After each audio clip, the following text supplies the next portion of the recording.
अस्सलाम वालेकुम, आप देख रहे हैं इनसाइड पाकिस्तान। मैं हूँ मोहम्मद ज़फ़ीर।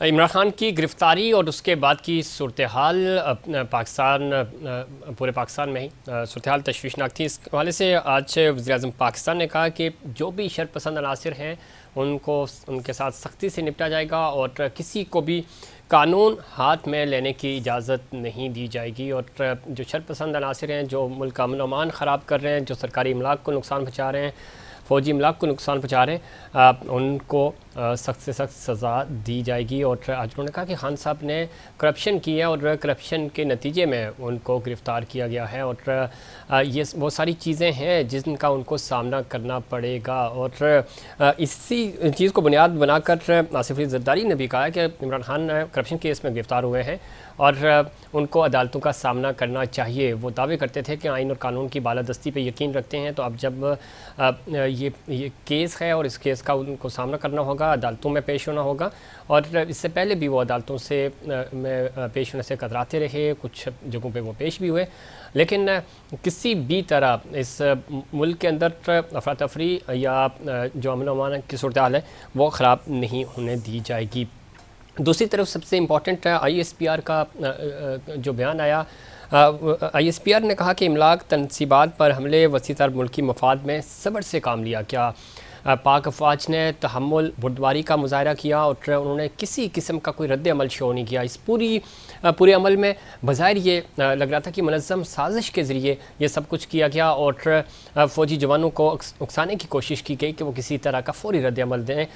वो काम जो 75 सालों में दुश्मन भी ना कर सका, वो इन शरपसंद अनासिर ने किया। 9 मई का जो दिन है वो पाकिस्तान की तारीख़ में हमेशा जो 9 मई का दिन है वो एक स्याह बाब की तरह याद रखा जाएगा। ISPR के बयान में बताया गया और उन्होंने कहा जी मुनज़्ज़म तरीके से पाक फ़ौज की इमलाक और तस्नीबात पर हमले कराए गए और फ़ौज मुखालिफ नारेबाजी कराई गई। दूसरी तरफ पूरे पाकिस्तान में ज़ाहिर इसका रद्द अमल आ रहा है और फवाद चौधरी साहब ने कहा कि बलवाई कहना या अवाम की तौहीन है। पूरा पाकिस्तान सरापा एहतजाज था। मरियम नवाज़ कह रही हैं जी कि तहरीक इंसाफ के शरपसंदों से किसी किस्म की राय ना बरती जाए और पाकिस्तान तहरीक इंसाफ के ऊपर पाबंदी लगाने की बातें भी हो रही हैं। ये तमाम चीज़ें हैं जो सामने आ रही है। क्या किस तरह इस सिचुएशन से बाहर निकला जाएगा। अब मुल्क में इस वक्त चूँकि जो इंटरनेट सर्विस है वो मुअत्तल है, बहुत सारे एरियाज़ में सोशल मीडिया का ब्लैकआउट है। ये तमाम तर चीज़ें करने की क्या ज़रूरत पेश आई और क्यों चीज़ें हुकूमत से मैनेज नहीं हुई। वज़ीर-ए-आज़म ने भी आज खिताब किया और उस खिताब में उन्होंने वाज़ेह तौर पे बताया कि हम किसी भी तरह इस जो शरपसंद अनासिर हैं उनको इजाज़त नहीं देंगे कि कानून को हाथ में लें। इस पर बात करेंगे। हमें ज्वाइन किया जनाब जमशेद इकबाल चीमा साहब ने, सीनियर रहनुमा है पाकिस्तान तहरीक इंसाफ से। चीमा साहब खुशामदीद कहते हैं आपको शो में। किस तरह देखते हैं मौजूदा सूरत हाल पे पाकिस्तान तहरीक इंसाफ का क्या पॉइंट ऑफ व्यू है। और वज़ीर-ए-आज़म ने अभी खिताब किया, वो ये कह रहे हैं कि खान साहब की गिरफ्तारी करप्शन के मुकदमे में हुई है, उनको अदालतों का सामना करना चाहिए और किसी भी तरह मुल्क में अफरा तफरी फैलाने की इजाज़त नहीं दी जाएगी।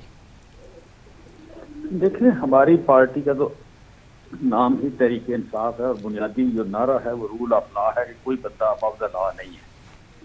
अच्छा, लेकिन लॉ में जो कुछ है वो तो सारा कुछ जो है वो यू कैन से कि एक्सरसाइज करने की, डिमांड करने की, उस पर चलने की कोशिश करना, उस पर चलाने की मुल्क को कोशिश करना, ये तो बुनियादी फर्ज है।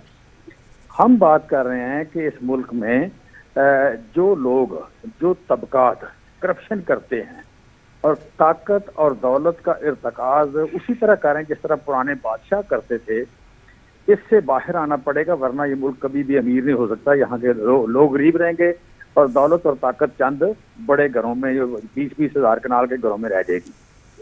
सो उसमें अगर आज हम देखते हैं तो वो इसका सिंबल है ताकत और दौलत का। जरदारी खानदान की बात कर लें या भुट्टो खानदान की बात करें और शरीफ खानदान की बात करें, फजल रहमान वगैरह की बात करें, तो ये जो फैमिली डायनेस्टीज हैं ये इस मुल्क की बुराई की वजह है। और साथ इसमें पार्टनरशिप नजर आती है बाज़ औक़ात अदारों के कुछ लोगों की। बाज़ औक़ात जब वो पार्टनरशिप वहाँ आ जाती है तो फिर बुराई सर चढ़ के बोलती है और वो बदकिस्मत दौर शायद आज है। और यही वजह है कि आज इस मुल्क में 13 चोर ला के इस तख्त पे बैठा दिए गए और पाकिस्तान का तख्त टूट गया। तख्त टूटने से मुराद यह है कि यहाँ 60% ज्यादा महंगाई हो गई, मुल्क डिफॉल्ट कर गया, इंडस्ट्री इसकी बंद हो गई, 80 लाख लोग बेरोजगार हो गए, लोगों का सांस का और रूह का रिश्ता बरकरार रखना मुश्किल है। और हुकूमत जिससे कोई उम्मीद नहीं, जब सारे के सारे मिल के फेल हो गए, हैंडलर और ये सारे मिल के फेल हो गए, तो बजाय ये कि सिंसियर एफर्ट करते इकोनॉमी को ठीक करने के, इन्होंने डंडा पकड़ लिया और हर सुबह दोपहर शाम को साजिश करते हैं कि एक सारा मीडिया, इस वक्त जो प्रोग्राम हो रहे हैं वो हो रहे हैं जनाब जलाओ गिराओ पे हो रहे हैं, गिरफ्तारियों पे हो रहे हैं। इस वक्त कोई प्रोग्राम नहीं हो रहा कि आज आटे का रेट क्या है, इसमें कोई प्रोग्राम नहीं हो रहा कि कितने लोग आटे पे मर गए, आटा ना मिलने की वजह से या आटे के हसूल में मर गए, कितने लोग हर रोज यहाँ खुदकुशी कर रहे हैं भूख की वजह से, कितने लोग बेरोजगार हो रहे हैं, कितने लोग ये मुल्क छोड़ रहे हैं, कितने लोग मायूस हो रहे हैं। और मुल्क दुनिया की जो हमारी खारजा पॉलिसी है उसके साथ इंडिया में क्या हुआ, चीमा साहब इसमें जिक्र नहीं हो रहा। जी चीमा साहब आप बिल्कुल दुरुस्त निशानदेही कर रहे हैं, इसमें तो दो राय है ही नहीं। महंगाई तो तरजीहात में ही शामिल नहीं है मौजूदा हुकूमत की, जो कि उनका दावा था। लेकिन एक चीज़ तो वाज़ेह है कि अगर कल जिस तरह खान साहब की गिरफ्तारी हुई, मजम्मत की गई, सब चीज़ें, प्रोटेस्ट अगर पुरअमन रहता जिस तरह माजी में आपने प्रोटेस्ट किए भी हैं, तो जो कल से हम देख रहे हैं पूरा मुल्क जो है इंटरनेट सर्विसेज बंद हैं, आप कहें मूव नहीं कर सकते, तो ये इस चीज़ से भी तो आम आवाम जो है नुकसान तो उन्हीं का हुआ है। और जिस अशरफिया की आप बात कर रहे हैं वो तो आज भी फ़ायदे में, चूँकि बिज़नेस उनका तो फ्लॉप नहीं हुआ, वो तो बिज़नेस बाहर रख के बैठे हुए हैं, यहाँ आम शहरी दिहाड़ीदार तबका वो परेशान हो रहा है। नहीं देखें, जब पुरअमन शहरियों पे, पुरअमन प्रोटेस्टर पे के खिलाफ हुकूमत साजिश करे, मैं लफ्ज़ बोल रहा हूँ, हुकूमत साजिश करे। देखें ये जो आप कह लें कि कल कोर कमांडर के दफ्तर में घर में जो कुछ हुआ, अच्छा अब मैं बिलीव ही नहीं कर सकता कि वहां पे कोई बंदा हिफाजत के लिए ना हो। 4 बजे लोग गए हैं, 3 बजे या 4 बजे का टाइम होगा मेरे ख्याल है, 4 साढ़े 4 का, 4 साढ़े 4 बजे वहां पे एक बंदे को छड़ी नहीं लगी, किसी को किसी ने रोका नहीं है। अच्छा, किसी को कोई छड़ी नहीं लगी, कोई आप कह लें कोई किसी ने रोका नहीं है, कोई प्रोटेस्ट नहीं, कहीं कोई स्कफल नहीं है, स्कफल तक नहीं है कि कोई किसी शरपसंद का या किसी प्रोटेस्टर का जो वहाँ पे उसकी हिफाजत में बंदा खड़ा हो उसके साथ कोई स्कफल हुआ हो, ये भी नहीं है। और सारे के सारे ऑलमोस्ट अननोन चेहरे, क्यों? और दूसरी बात है ये, उसमें यकीनन कैमरे भी होंगे, उसमें यकीनन रिकॉर्ड भी होगा। ये तो नहीं हो सकता कि इतनी सेंसिटिव जगह है वो उसका कोई रिकॉर्ड ना हो, वहाँ पे सीसीटीवी कैमरे ना हो। आप थोड़ा सा रिकॉर्ड निकाल के देखें, आपको समझ लग जाएगी ये साजिश है या ये कोई नेचर है। इसमें आपको साजिश जरूर नजर आएगी, किसी नजर आएगा। चीमा साहब यही वजह है, DGISPR की तरफ से कहा गया कि ये मुनज़्ज़म साजिश थी, और तो जो आप कह रहे हैं कि रिएक्शन ज़रा शो किया जाता तो इसका ज़्यादा नुकसान होता, तो उन्होंने इस चीज़ को अवॉइड किया। वो ये कह रहे हैं कि तमाम शनाख्त कर ली गई, वक्त आने पर सारी चीज़ें रखी जाएंगी सामने। एक चीज़ और जमशेद इकबाल साहब, अगर एक चीज़ और ऐड कर दूँ फिर आप जवाब दीजिएगा कि अगर कोई बंदा मौजूद नहीं होगा तो क्या हम जो अपनी कौमी इमलाक है उसको नुकसान पहुंचाएंगे? ये भी तो जवाब नहीं है ना।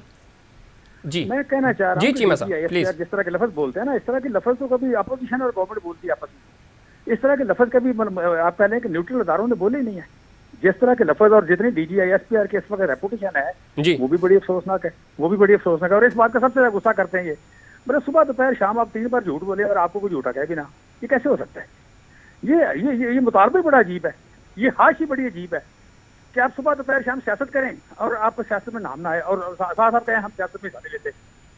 मतलब आप 13 चोर लाके बैठाएं, पैसे लाएं सिंध से, लाके सिंध हाउस खरीदें, सिंध हाउस में पैसे रख के आप रजीम चेंज कराएं, और आप सारे लोगों के गर्दन पे पांव रखेंगे, बोलें कि हमारा सियासत से तल्लक नहीं है, हमें ए पॉलिटिकल कहा जाए, हमें न्यूट्रल कहा जाए, हमें ये कहा जाए, हमें वो कहा जाए। भैया आपकी मर्जी से नहीं लोगों ने कहना, आपकी मर्जी से तो आपका नाम नहीं लोगों ने कहना, आपके एक्ट के मुताबिक होना है। तो ये जो चीज है जो DGISPR कह रहे हैं कि हमारा सियासत, इसमें चीमा साहब अगेन वो देखिए जो आप बात कर रहे हैं ना, बाजवा साहब कहते हैं फरवरी के बाद सियासत में सर, बाजवा साहब इस बात को मान गए मैं जनाब चीमा साहब जी वो ये कह रहे हैं कि अगर ये सारी चीजें जो आपने गिनवाई हैं पहले भी ISPR की तरफ से कहा गया, तो ये आप कानूनी चाराजोई करें, जो भी बंदा इसमें मुलविस होगा उसके मुताबिक उसको सजा मिलेगी। तो इस कानूनी रास्ता क्यों नहीं अपनाया जा रहा? देखें यहाँ सुप्रीम कोर्ट ने फैसला किया हुआ है ना, जी जी, जिस सुप्रीम कोर्ट ने फैसला किया है उसका फैसला कितना माना गया? इस मुल्क के साबिक वज़ीर-ए-आज़म को गोलियां लगी, FIR में हुई, कौन सा कानून? कानून की तो इन्होंने धज्जियां बिखेर दी, यही तो किला है। इसी वजह से आज रेपुटेशन खत्म हो गई, इसी वजह से आज क्रेडिबिलिटी खत्म हो गई कि 23 करोड़ लोगों का मुल्क है, आपको अबव द लॉ है भाई। आप क्यों इसरार कर रहे हैं कि आप अबव द लॉ हैं? सही। आपकी ख्वाहिश क्यों है कि आप अबव द लॉ हैं? आप इंक्वायरी क्यों नहीं होने देते? आप इंक्वायरी क्यों नहीं होने देते? आज इंक्वायरी हो जाती तो मुझे यकीन है कि इस मुल्क में इनके खिलाफ, फौज के खिलाफ इस मुल्क में कभी इंक्वायरी नहीं कंक्लूड नहीं होगी, आज बरी हो जाते। लेकिन उनकी ये खास इतना भी नहीं होने दिया कि इंक्वायरी हो जाए और सुरखरू हो जाए, इतना भी बारे में नहीं है कि FIR हो जाए और उसमें से बरी हो जाए। FIR हो जाती, ये आज बरी हो जाते, ये हमें रगड़ रहे होते कि जनाब तो चीमा साहब FIR के हवाले से तो खुद परवेज इलाही साहब आपके जो पंजाब के सदर, आपके जो सदर हैं पाकिस्तान तहरीक इंसाफ के, वो ये कह रहे हैं, उस वक्त वो CM थे पंजाब के, वो कह रहे हैं कि FIR से तो मैंने रुकाया खान साहब को। मैं कहता हूँ जिसको जो कहेंगे वो कह देगा बेचारा, और क्या करे। अच्छा, और क्या करे, जिसको जो कहेंगे कर देंगे, इतनी ताकत है, इतनी ताकत है, जिसको जो कहेंगे वो कह देगा बेचारा, और क्या है। और ये ताकत जो है, ये इस ताकत ने क्रेडिबिलिटी खराब कर दी। मतलब परवेज इलाही से और भी जो कोई करवाने से करवा दे, बेचारा कह देगा, कोई मसला है। तो अब आगे मतलब क्या पूरा पाकिस्तान तहरीक इंसाफ अपना पूरा प्रोटेस्ट जारी रखेगी, क्योंकि वज़ीर-ए-आज़म ने कहा है कि हम किसी को बाहर नहीं निकलने देंगे, क्या हिकमत अमली होगी आने वाले दिनों में? देखें वज़ीर-ए-आज़म क्या चाहने भेजते हैं, मैं पता है उसका। बात है जिनकी आप बात कर रहे हैं जी, हम कह रहे हैं कि देखिए, मेरी बात गौर से सुनना और सुनने वाले भी सुने। आज इस मुल्क के वसाइल का हाल ये है कि पाकिस्तान की आर्मी, पाकिस्तान की एस्टेब्लिशमेंट, पाकिस्तान के ए पॉलिटिकल, पाकिस्तान के न्यूट्रल्स, पाकिस्तान की एस्टेब्लिशमेंट आके ऐलान करे कि हम हमेशा से अवाम के साथ थे, हम हमेशा से अवाम के साथ हैं, अवाम आए फ्री एंड फेयर इलेक्शन कराए, हम सपोर्ट करेंगे। ये है उनका बनता है कानून। इससे उसी वक्त सारे जिन्हें डुलिया बेराना कुछ नहीं बिगड़ा, कुछ नहीं बिगड़ेगा, सारों की इज्जत बहाल हो जाएगी, ये मुल्क चल पड़ेगा।